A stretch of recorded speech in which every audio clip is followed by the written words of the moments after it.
Social, Coronel Araújo, que já está aqui conosco, assim como o secretário estadual da Administração Penitenciária, Pedro Florencio. Bem-vindos ao Repórter 98, boa noite. Muito oportuno esse papo sobre segurança, porque a população está muito preocupada e existe muito temor e pavor, e a gente precisa levar conhecimento, informação honesta, completa e integral para a população. Boa noite, Coronel Araújo. Boa noite, Pedro Florencio. Boa noite, Filinto. Uma alegria muito grande estar com você aqui, com o Mulatinho, com o Tiago Rebolo e com o Heitor Gregório. Esta bancada aqui, juntamente com o Dr. Pedro Florencio, nosso secretário estadual de Administração Penitenciária. E de forma especial, eu queria dar uma boa noite a todos os servidores do Sistema de Segurança Pública que trabalham no estado do Rio Grande do Norte, homens e mulheres que laboram diuturnamente e defendem a sociedade potiguar. Boa noite a todos, é um prazer estar aqui nesse programa. Vamos lá, vamos começar a nossa oportuna conversa voltando um pouco no tempo, no dia da eleição propriamente dita.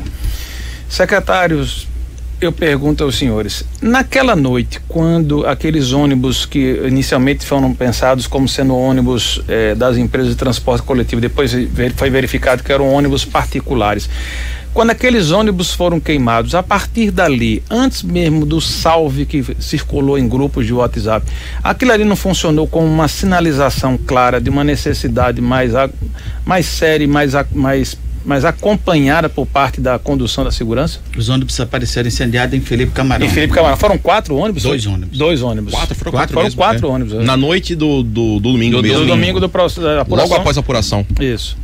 Na verdade, quando nós tomamos conhecimento do fato lá, diligenciamos com o efetivo da Polícia Ostensiva, né, a Polícia Militar e o Corpo de Bombeiros para a ação. E o inquérito policial instaurado pela autoridade policial local, como aqueles ônibus, de onde eram aqueles ônibus, por que estavam ali parados no posto. Então, todas essas perguntas, esses questionamentos estão a cargo do delegado investigando. Nós não vislumbramos naquele momento ligação com qualquer outro tipo, vamos dizer, de acontecimento posterior sobre aquilo dali. Foi um fato que aconteceu naquela noite, mas nós não tínhamos subsídio para ligar as ações acontecidas depois. Naquela ocasião, porque na verdade as outras ações que aconteceram em locais diferentes, como por exemplo a ocorrência no bairro do Alecrim, onde foi vítima de um cidadão, ela não tem vínculo. Outra ocorrência que teve em outra cidade, nós não vimos vínculo ligado diretamente com isso. Por exemplo, houve também queimas de veículo na cidade de Bahia Formosa no domingo.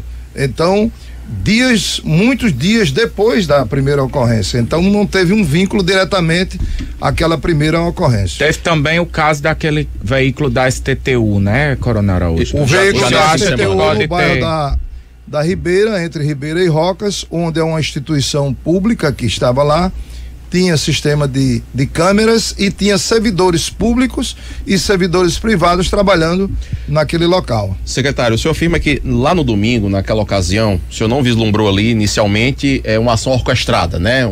Percebeu aquilo ali como uma situação isolada, mas hoje, segunda-feira, dia 10 de outubro, depois dos últimos acontecimentos, das últimas ocorrências, o senhor já consegue ver algum elo entre essas ações ou o senhor continua acreditando que são realmente situações isoladas? Situações isoladas, e cada autoridade policial de cada local, no caso, lá em Felipe Camarão, o delegado da 14ª DP, lá em Bahia Formosa, o delegado regional de Nova Cruz, que está à frente do inquérito, e no caso da Ribeira, o delegado responsável pela área da Ribeira. Então, cada autoridade policial, no caso específico, nós estamos falando dos incêndios dos veículos, né? 3 locais diferentes em dias diferentes. Então, isso aí, cada autoridade policial está colhendo, vamos, como a gente diz na linguagem popular, dados, vídeos, e sem dúvida que nós vamos chegar à autoria desses crimes que foram praticados contra a administração pública e contra o patrimônio público. Coronel Araújo, nessa sequência de raciocínio, eu lhe pergunto o seguinte: a gente sabe que a má notícia, ela circula numa velocidade muito maior do que a boa notícia. E a gente também sabe que, infelizmente, a índole das pessoas, elas são mais movidas em propagar as coisas ruins do que em propagar as coisas positivas. Mas é também inegável que a sociedade como um todo ficou acuada. o final de semana na cidade foi uma coisa completamente diferente. A beira de praia ali em Areia Preta ficou uma coisa irreconhecível. A escadaria ali, você não via ninguém. Os restaurantes fecharam mais cedo. Eu vi ônibus vazios. Ônibus vazios. Com medo de atentado, né? Aí, separando o fato da apuração e mergulhando na oportunidade da comunicação, será que a sociedade não faltou ali, naquele momento, uma comunicação mais integrada e mais robusta no caso da afirmação de segurança para a comunidade como um todo? Nós emitimos, inclusive, uma nota pedindo para que as pessoas não compartilhassem notícias que não tivesse certeza o que estava. Então, foi tornado público para todas as mídias e todos os veículos de comunicação, pedindo essa compreensão das pessoas, porque um tipo de notícia que é transmitido via WhatsApp ou até alguns órgãos da imprensa divulga muitas vezes, alguns deles divulgam sem checar, porque a responsabilidade é muito importante. Quando a imprensa checa a notícia, o jornalista checa e vai divulgar aquela notícia verdadeira, o que realmente aconteceu ou o que não aconteceu. Então, a segurança pública, ela está presente. Agora, a sensação de segurança, muitas vezes, ela não é o real da segurança pública, mas aquela sensação de insegurança faz com que o pai, o avô, a avó, o tio não leve a criança à escola com medo de acontecer alguma coisa, a pessoa não sai a um restaurante, não sai para se divertir. Foi o que aconteceu, né? Foi o que aconteceu. Então, as pessoas que propagaram esse tipo de notícia trouxeram um prejuízo para a sociedade, porque além desse constrangimento e esse clima de terror, a economia sofreu.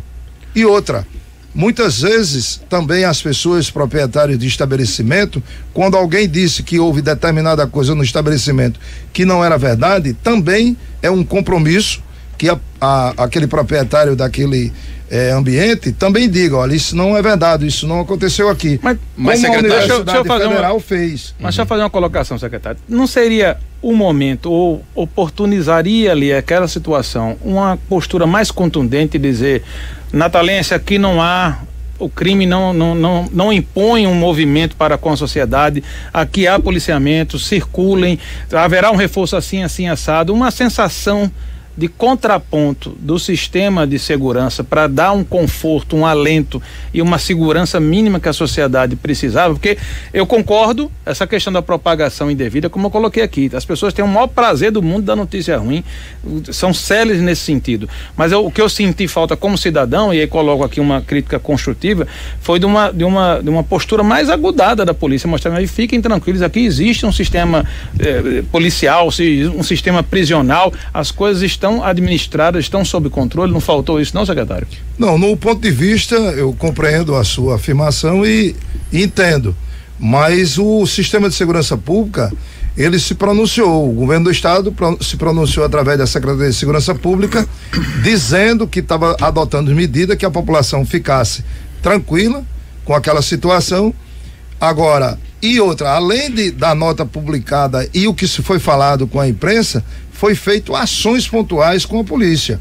A população também viu e entendeu a mobilização das forças de segurança, o efetivo policial na rua, marcando presença em todos os logradouros públicos. E nós, todo final de semana, trabalhamos intensamente com todas as forças de segurança. Quando eu digo forças de segurança, aqui está a Polícia Civil, a Polícia Militar, as guardas municipais, a Polícia Federal, a Polícia Rodoviária Federal, e trabalhamos junto com o Ministério Público, através do GAECO, na parte de inteligência, na parte de investigação, das polícias que podem fazer investigação.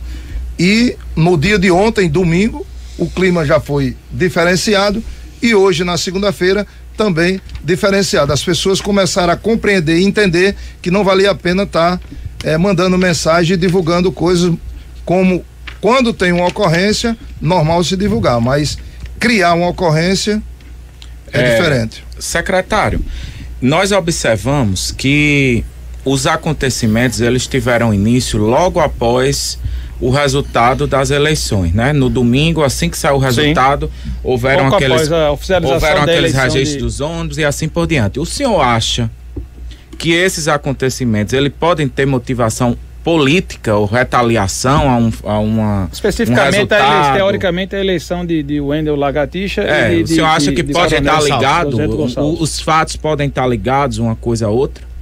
Veja bem, nós no sistema de segurança pública, como eu falei, todos os fatos, todas as ocorrências, desde a queima de ônibus ou o assalto em determinado local, como aconteceu lá no restaurante em Ponta Negra, como ontem à noite, os infratores foram capturados e apresentados à autoridade policial para os procedimentos.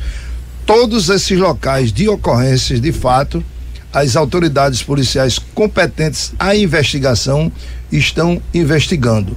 Emitir juízo de valor, se tem ligação por qualquer outra coisa, não cabe a mim fazer o juízo de valor. Primeiro porque não é ético eu dizer o que o delegado pensa ou o que o delegado vai concluir no inquérito. Então, nós estamos aportando com a inteligência da Polícia Civil, da Polícia Militar e a própria Polícia Federal e o Ministério Público. As inteligências estão trabalhando, se conversando e aportando a quem investiga, tanto a Polícia Federal como o Ministério Público e a Polícia Civil, que tem a competência exclusiva da investigação. E as autoridades que estão presidindo os inquéritos vão chegar às conclusões do que realmente motivou e do que era verdade e de não que era verdade no que foi exposto nas redes sociais. Comandante Araújo, o que há de informação até agora sobre o que aconteceu naquele atentado ao então candidato Lagartixa? O que é que se sabe? Aquele atentado ocorreu em Ceará-Mirim, que terminou na reta final da eleição. 4 dias antes da eleição, 5 dias antes da eleição. De imediato, ao tomarmos conhecimento, eu conversei com a delegada-geral, a doutora Ana Cláudia, e com o coronel Alarico. O coronel Alarico determinou de imediato o reforço com o batalhão de operações especiais à cidade de Ceará-Mirim para trazer a tranquilidade à população, que o evento aconteceu lá, e a doutora Ana Cláudia determinou de imediato que a divisão de homicídios saísse de Natal. A competência de investigação é dentro de Natal, mas como foi um fato diferenciado, a divisão de homicídio foi para lá e fez todo o levantamento, todo o trabalho local. Então cabe hoje a investigação, a divisão de homicídio, e como tinha um policial da reserva e um policial da ativa na ocorrência, existe um núcleo estabelecido dentro da divisão de homicídio que investiga casos que seja qualquer fato contra qualquer policial, que seja da ativa, da reserva ou guarda municipal, qualquer agente de segurança pública. Então isso foi feito e cabe exatamente à divisão de homicídio o esclarecimento. Coronel, há pouco o senhor condenou a disseminação das notícias falsas em relação a ocorrências policiais, e de fato a gente viu que muita coisa falsa circulou. Mas houve muita coisa que realmente aconteceu, sem dúvida. E eu acho que a população entrou em pânico, né? Juntou uma coisa com a outra. Juntou uma coisa com a outra. Criou motivo suficiente. E operações e ocorrências reais que realmente fizeram com que a população tivesse esse pânico. Muita gente, inclusive, foi vítima, né? E fez relato em redes sociais, que levou tiro e tudo mais. O que aconteceu? O que eu queria perguntar ao senhor o que a Secretaria de Segurança Pública já tem em termos de estatística, né, em relação a ocorrências? Porque alguns interlocutores do governo chegaram a dizer que as ocorrências estavam ali mais ou menos dentro da média, que não houve nada de exacerbado, embora a sensação da população é de que tenha havido ali sim um pico nessas ocorrências. Então, em termos de estatística, falando por exemplo de assaltos, de arrastões e até dos homicídios mesmo, o que a Secretaria tem hoje de estatística e o que nós vimos nos últimos dias, está dentro ou não da média? Você já falou em homicídio, vamos falar em homicídio. Se nós compararmos o período do final de semana, esse agora, e o final de semana anterior, nós tivemos um acréscimo no número de homicídios dessa semana aqui e da semana anterior, mas é porque nós tivemos um local onde teve homicídio de 5 pessoas. Afonso Bezerra, né? Então houve realmente um acréscimo, né, na quantidade. Nós ficamos com 13 CVLI, que é a conduta violenta, letal e intencional, nesse final de semana. No anterior nós tivemos 10. Então houve um acréscimo. Teve 5 em um só local. Se não tivesse tido esses 5 num só local, nesse final de semana nós teríamos menor. A quantidade. E podemos dizer também, falando de CVLI, aproveitando a oportunidade, até o dia de hoje nós estamos com 2.496 homicídios a menos no Rio Grande do Norte em relação à gestão anterior. Então estou falando da criminalidade violenta, que é a prática da morte, o homicídio.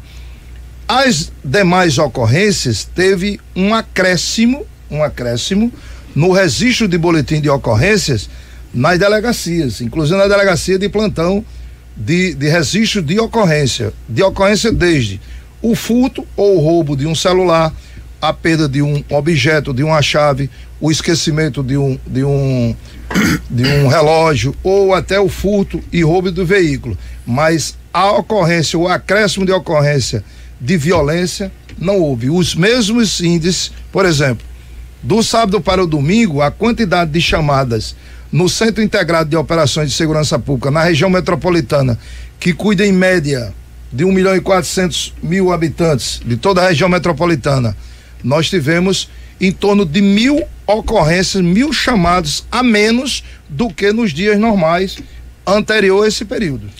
No fim de semana, desculpa, Mulatinho, mas eu estou falando em ligações para o CIOS, mas em termos de ocorrência registradas em delegacia, o senhor admite que houve um acréscimo de registro de boletins de ocorrência. E aí, a que é que o senhor atribui esse crescimento? Porque a gente viu e circulou nas redes sociais um suposto salve de facção criminosa que teria liberado aí... Inclusive, circulou também uma retirada do salve, né? Hoje circulou já uma retirada do salve. A Secretaria de Segurança Pública admite que essas ações criminosas têm relação com esse comunicado que foi espalhado por essa facção?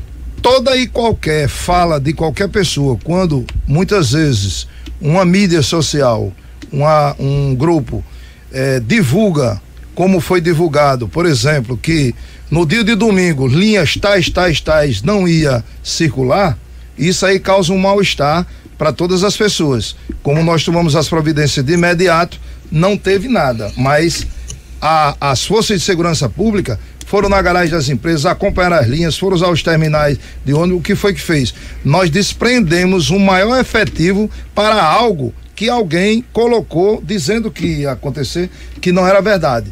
Eu mesmo estava almoçando na sexta-feira, quando disseram em vários grupos, redes sociais, dizendo que tinha havido um crime de latrocínio em Parnamirim, onde tinha sido vítima um vigilante. Então, nós deslocamos viatura da Polícia Militar, viatura da Polícia Civil e foi acionado viatura do ITEP, porque o que chegou de imediato, inclusive ligaram para o Centro de Operações, dizendo que tinha o corpo de uma pessoa lá no chão. E não tinha cadáver. Nada. E não era verdade. 2 horas depois, ele gravou um vídeo. Coisa similar, dizendo já que outro vigilante de outra empresa de vigilância tinha sido morto na rua.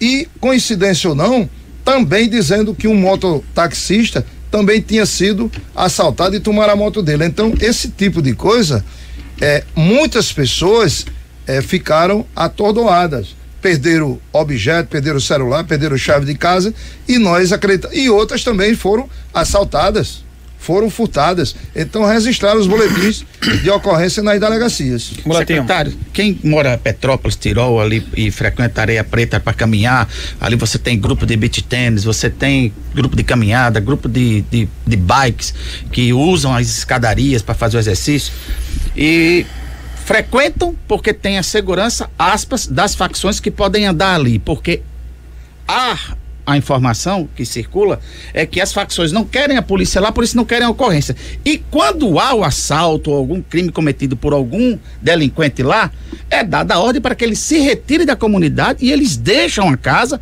abandonam a casa e vão morar no outro bairro. Houve esse salve, dizendo que vai liberado o roubo em Areia Preta, tá liberado o roubo nas imediações de Petrópolis, Tirol. A turma sumiu da prática desportiva lá nesse final de semana.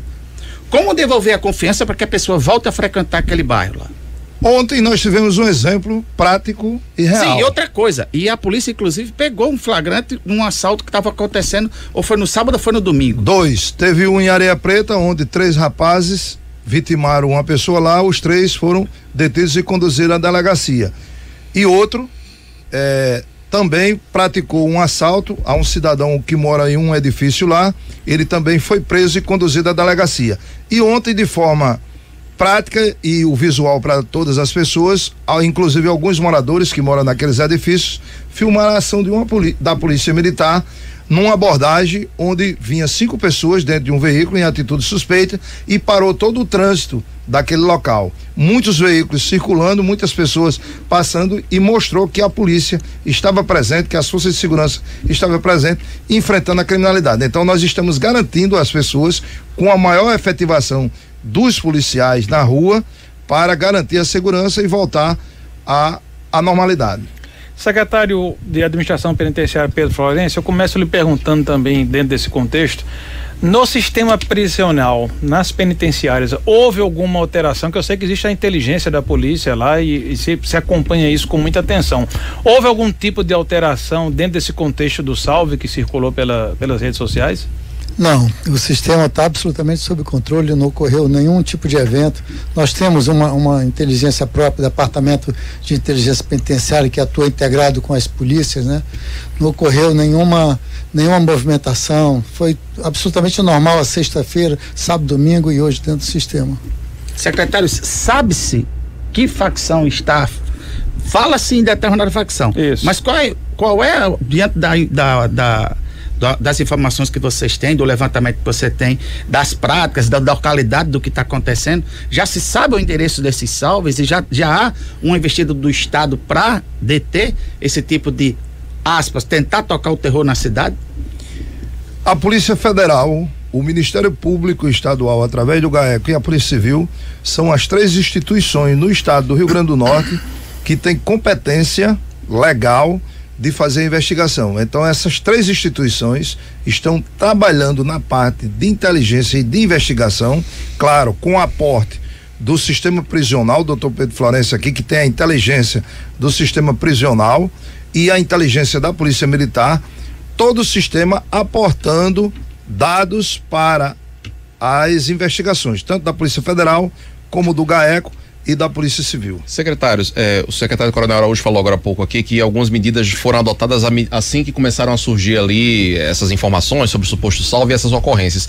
Eu queria que o senhor, por gentileza, detalhasse aqui, dentro do possível, algumas dessas medidas que foram adotadas. O senhor falou de reforço no policiamento, eu percebi um reforço no policiamento, inclusive fui abordado em blitz nesse fim de semana aqui na Prudente de Moraes, mas além disso, o senhor poderia nos dizer, por exemplo, em termos de prisões, em termos de operações, entrada em redutos que são controlados, supostamente controlados por facções criminosas que ocorreram nesses últimos dias?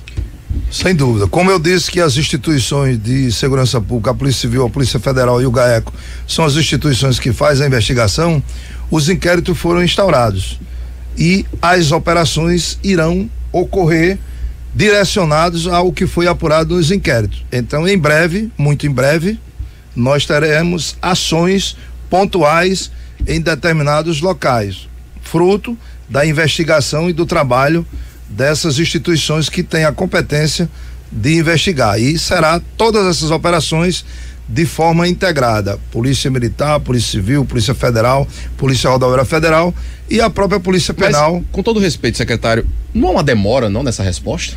Não, porque a polícia ela tem que agir na legalidade. Exemplo, pessoas me ligaram... Claro, na legalidade sempre, é o que nós defendemos, mas eu tô falando de agilidade mesmo, porque muitos desses criminosos, eu tenho certeza que praticaram mais de um crime, né? Certo. Até mesmo em perseguições, você pode utilizar câmeras de segurança, tudo.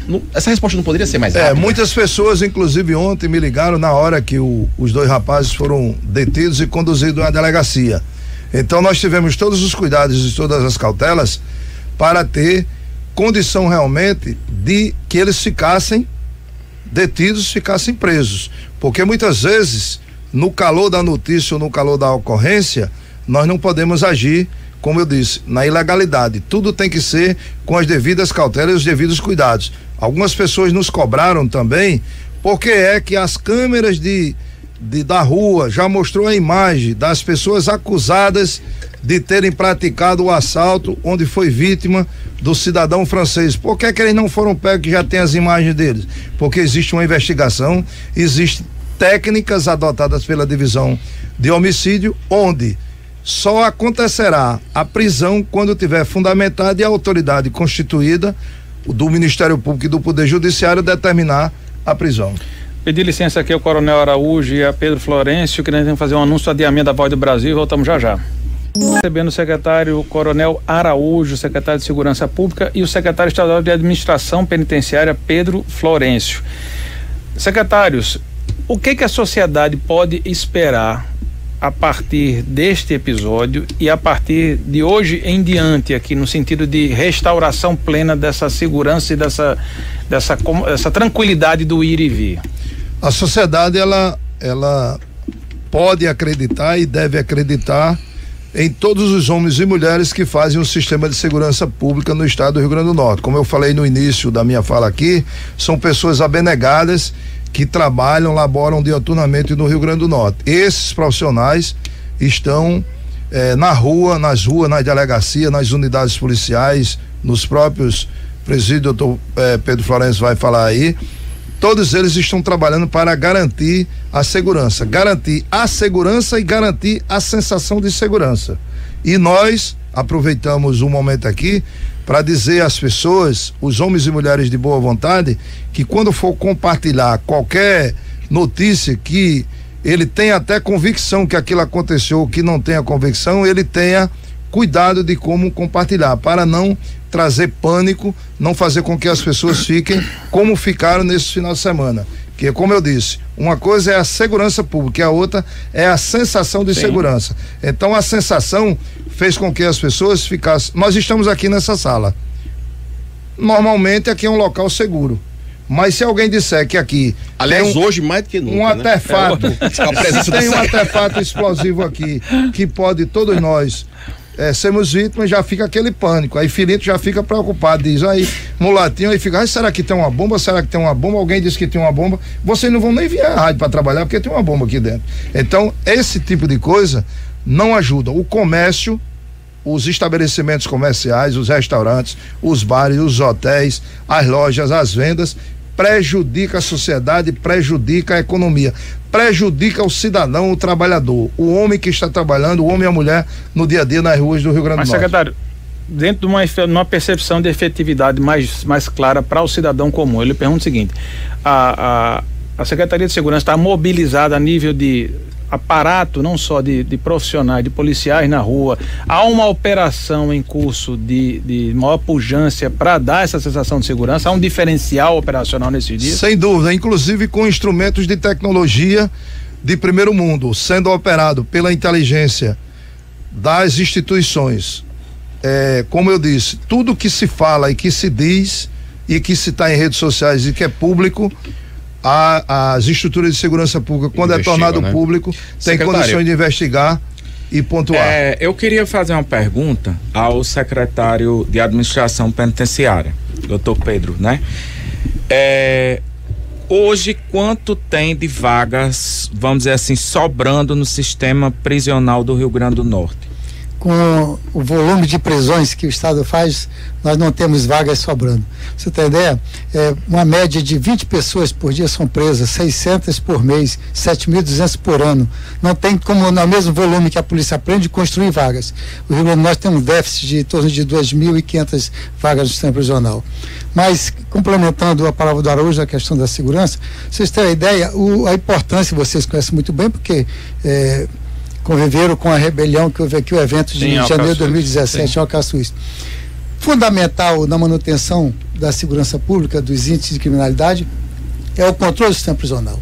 E isso tem acontecido ao longo do nosso trabalho, ao longo dos 3 anos e 10 meses aí. O sistema prisional sob o controle do Estado, sem fugas, sem rebeliões, sem motins, sem homicídios, faz com que haja a diminuição dos índices de criminalidade da rua. E o controle efetivo das operações que a gente faz com o pessoal do semiaberto, né? Monitorados que estão por tornozeleira eletrônica. Então, essas ações de controle prisional agem diretamente na diminuição dos índices de criminalidade na rua. Secretário Pedro Florencio, o senhor falou aí que no ano são 7.000 presos. 7.200 presos. A média, né? Esses não estão no sistema, né? Eles estão em quê? Eles estão com tornozeleira ou estão... Como é que é feito o controle? E aí eu também pergunto, como é que é feito o controle dos tornozelados? Porque o que a gente vê é que na comunidade até o tornozelado é um status. Não, ele está com Wi-Fi e as pessoas não respeitam. Chacota, né? O que era para ser uma coisa que a sociedade ter uma repulsa? Não. Há um acolhimento, há uma elevação do status social. E como é que é feito o controle desses que são monitorados pela tornozeleira eletrônica? A primeira colocação sua. Na realidade, ao ponto que se prende também, a justiça se libera, a justiça faz a progressão de regime. Então, há um equilíbrio. Só que sempre se prende mais do que sai, né? O funil, a boca é larga e a saída é pequena. Então, é mais ou menos assim. Então, há um aumento gradativo da população carcerária porque se prende mais do que se libera por alvará ou pela progressão de regime. Bem, então essas pessoas estão presas conforme decisão judicial. O monitoramento eletrônico, como funciona? É uma decisão judicial para substituir o semiaberto presencial. Antes do semiaberto, o camarada passava o dia na rua e à noite para dormir. Hoje ele passa o dia na rua e se recolhe à noite em casa. A tornozeleira, infelizmente, para o crime é um status, porque eles exploram isso, mas para o Estado é uma efetividade no controle. Nós sabemos 24 horas aonde estão os tornozelados. Se ocorre um crime hoje, a gente, nesse momento, primeira coisa é verificar se naquele ambiente, naquele local, passou um tornozelado. E aí ele passa a ser um suspeito. O Estado tem o controle sobre os tornozelados. Agora, a tornozeleira não impede que ele volte a delinquir. Isso é apenas um instrumento que facilita a adaptação dele à nova realidade. Ele estava no regime fechado, foi para a rua semiaberto. Então, também a gente diminui a população carcerária e a economia para o Estado, porque um preso custa em torno de R$2.200 preso, e ele no monitoramento custa em torno de 210 por mês.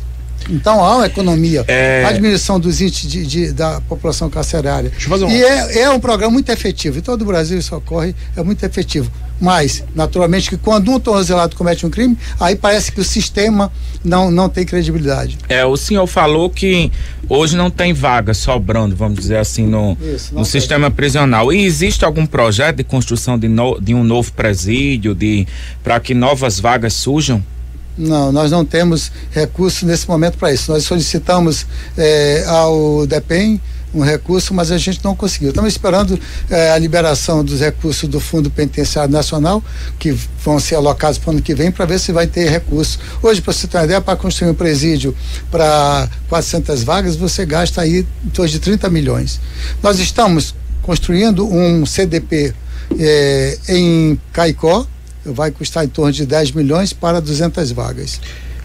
Eu queria fazer duas perguntas aqui. Eu não sei quem pode responder melhor, porque eu também não sei o conteúdo exato, mas eu queria fazer a seguinte pergunta. Hoje nós tivemos pela manhã uma manifestação de moradores ali da comunidade Beira Rio, ali nas imediações da ponte de Igapó. Os moradores fecharam ali momentaneamente a via, e a manifestação seria em tese em protesto contra uma operação policial que teria resultado numa morte lá.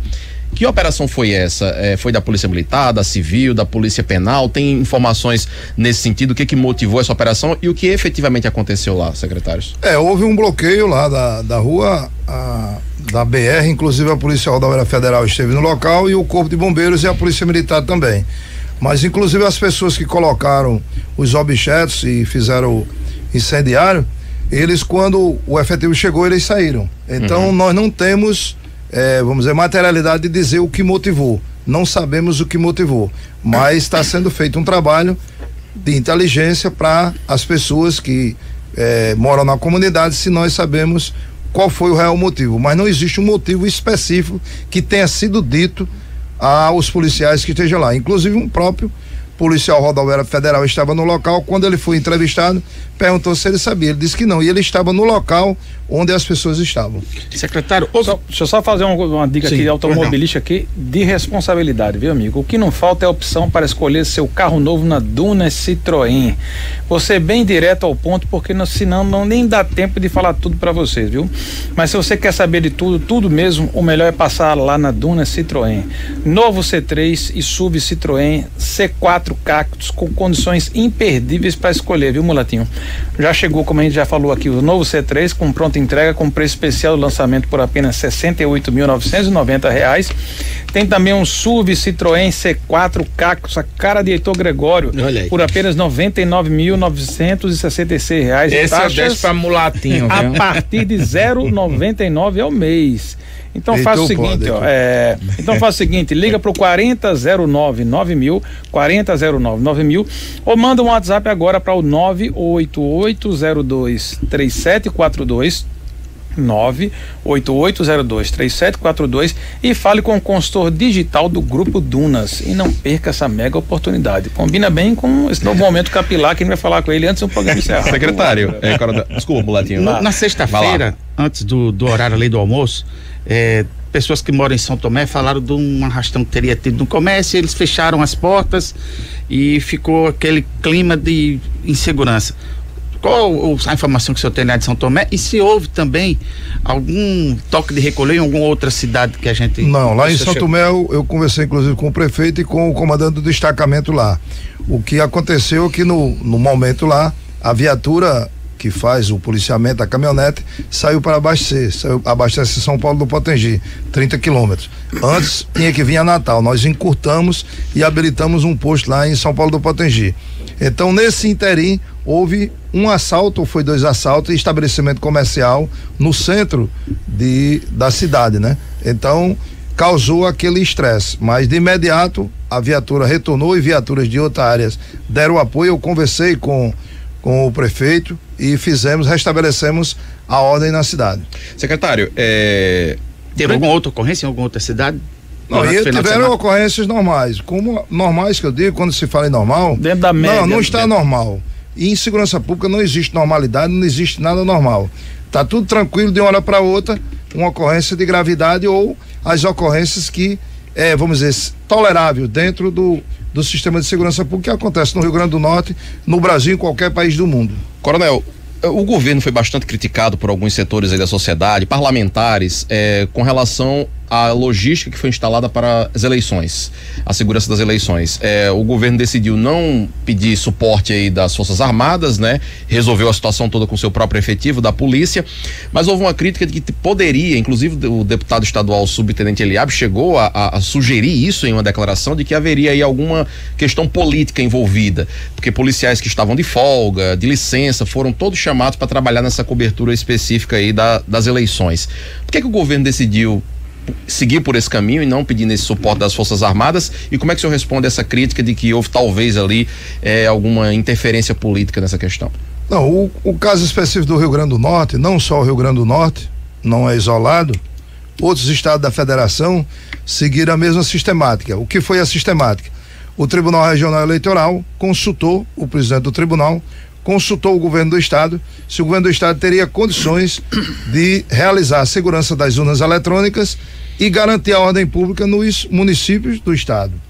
E a governadora recebeu o documento, encaminhou para a segurança pública, e nós fizemos reunião com o comandante da Polícia Militar, com a delegada geral e com o comandante do Corpo de Bombeiros. E fomos conversar com a Polícia Federal, com a Polícia Rodoviária Federal. E também sugerimos ao presidente do Tribunal Regional Eleitoral que ele fizesse também a mesma consulta aos municípios, porque o Rio Grande do Norte tem 39 municípios que tem guarda municipal. Então tem um efetivo de 1.500 guardas municipais no Rio Grande do Norte, Natal e as demais cidades. Então ficou acordado que a Polícia Militar, o Corpo de Bombeiro e as guardas municipais guardariam as urnas, e a Polícia Militar faria o reforço do policiamento ostensivo. A Polícia Civil faria o reforço em todas as delegacias que forem abertas no dia da eleição, suplementando o trabalho da Polícia Federal, que tem a competência de polícia judiciária em dia de eleição, a eleitoral. Então o que aconteceu no Rio Grande do Norte foi isso. Compreendo a fala de qualquer autoridade política no momento político de querer que o próprio policial, o servidor da segurança pública, ele vote, mas anteriormente foi dado o direito ao policial militar ou policial civil dizer o local onde ele vota, para adequar o local para ele votar. Houve então essa adequação? Houve adequação. Agora, em planejamento, muitas vezes há uma necessidade de deslocar. Se está acontecendo uma necessidade de um reforço de policiamento em determinada cidade, então o policial ele está em serviço no estrito cumprimento do dever. Foi justamente esse remanejamento que foi criticado, secretário, porque havia a possibilidade do voto em trânsito, por exemplo, para esses militares, né? Se eles soubessem com antecedência o local onde eles iriam trabalhar. Esse planejamento não poderia ter sido feito anteriormente para evitar qualquer tipo de o planejamento interpretação, foi feito. Como é que foi feito? O planejamento foi feito e foi dado o direito. Agora, as próprias Forças Armadas que não foram para a rua e ficaram de prontidão, os militares ficaram nos quartéis também, muitos deles não votaram. Então, o servidor de polícia, o servidor de segurança pública, o servidor militar, nem sempre a vontade dele é estabelecida, principalmente em grandes eventos, num carnaval, num carnatal, em uma grande operação. Mas aí são eventos que a gente sabe com antecedência que vão acontecer, né? Sem dúvida. Então o planejamento foi feito e foi dado, inclusive em agosto, no mês de agosto, foi publicado nos boletins institucionais e para o policial dizer o local que iria votar. A mesma coisa também aconteceu no sistema prisional, a gente também fez mesmo planejamento de reforço nas unidades prisionais, e há um prejuízo natural porque o servidor público ele está escalado para uma missão, então... O segundo turno vai ser o mesmo sistema? Segundo turno o mesmo sistema, e eu vou pedir aqui a doutor Pedro Florencio que diga aqui de forma oportuna e em primeira mão a possibilidade, que nós estamos trabalhando nisso, para que os policiais penais também trabalhem no pleito eleitoral do segundo turno. Sim, é verdade. A gente vai também estar atuando junto com a Polícia Militar na segurança nos locais de eleição. Então está descartada a solicitação de forças nacionais para reforçar no segundo turno, como aconteceu no primeiro turno, ficou só as forças locais. Nós não dizemos se está descartado. O Tribunal Regional Eleitoral, a Corte Eleitoral, é quem decide. O juiz de zona eleitoral faz o requerimento ao tribunal e o tribunal julga se vai pedir a Força Armada não. Até o presente momento, o planejamento está sendo feito de igual modo que aconteceu no primeiro turno, com o acréscimo, inclusive, de policiais penais que também irão trabalhar. Eu gostaria de agradecer demais a presença dos secretários Coronel Araújo e Pedro Florencio, os microfones para despedida e a sugestão de um recado para a população com relação a essa questão da segurança, secretários. Eu agradeço muito a oportunidade, estou à disposição dos senhores e dos ouvintes para trazer mais esclarecimento qualquer dia. É obrigação nossa, enquanto gestor público, estar trazendo esclarecimento à sociedade. Dizer para a sociedade que, enquanto o sistema prisional pode ficar tranquilo, o sistema prisional está sob controle. Hoje é um sistema modernizado, aparelhado e com policiais penais capacitados para fazer a segurança das unidades prisionais, manter o sistema funcionando, a lei de execuções penais sendo atendida. Hoje o Estado tem recorde de presos inscritos para fazer o INSEJA. Nós estamos hoje 11º lugar em educação, ou seja, os presos estão estudando, estão sendo capacitados profissionalmente para terem uma oportunidade de, quando saírem, não delinquir, e dessa forma diminuindo a residência criminal e diminuindo também a criminalidade no Estado. Muito obrigado, secretário. Coronel Araújo. Eu só tenho a agradecer a oportunidade, Firinto, que você nos deu aqui, todos os companheiros que estão aqui na bancada, os amigos, e dizer que o povo do Rio Grande do Norte, a população do Rio Grande do Norte, elas podem acreditar no sistema de segurança pública. O sistema de segurança pública é composto de instituições e, claro, as instituições de homens e mulheres, de servidores. São servidores abnegados que laboram dioturnamente, faz um sacrifício no trabalho, muitas vezes até com risco da própria vida, mas que estão trabalhando. Independente do que se fala em rede social, independente do que se propaga de qualquer personalidade que vá à rede social emitir juízo de valor, a polícia, o sistema de segurança merece o respeito da sociedade e deve ser respeitada. Se alguém muitas vezes quer desqualificar a segurança pública, mas não pode desqualificar e tornar menor o valor do homem e mulher que integra essa instituição de segurança pública, porque são pessoas dignas e honradas que saem de casa muitas vezes e não têm a certeza se vão voltar, estão prestando serviço ao povo do Rio Grande do Norte. E o nosso agradecimento pela abnegação de todos eles. Obrigado, secretários, pela presença aqui conosco no Repórter 98. Vamos lá, agora vamos falar de Festa do Boi. Quem aí está animado para esse evento tão tradicional do nosso Rio Grande do Norte, hein? E como não poderia deixar de ser, o Sebrae estará presente com um espaço montado especialmente para o empreendedor potiguar. Visite o Espaço Sebrae na Festa do Boi de 8 a 15 de outubro e participe das palestras, oficinas, tenha orientação empresarial, confira a exposição terroir, Rota da Cerveja e muito mais. Um espaço único e com muita programação e com uma programação surpreendente, viu? Espaço Sebrae, Festa do Boi, produção sustentável e transformação social. Sebrae, a força do empreendedor brasileiro. Parceiros Santa Clara Café Gourmet, a PER, a NCC e a Proósteras. Felipe, eu pediria aqui uma parte aqui. Pois não, secretário. Porque seria vamos dizer, uma coisa, uma malquerência minha. Vim aqui à rádio, vim a 98 e não falar em seu Filinto, em Filintão, porque é um amigo, uma pessoa que eu tenho o maior respeito e admiração. Acredito que ele está ouvindo.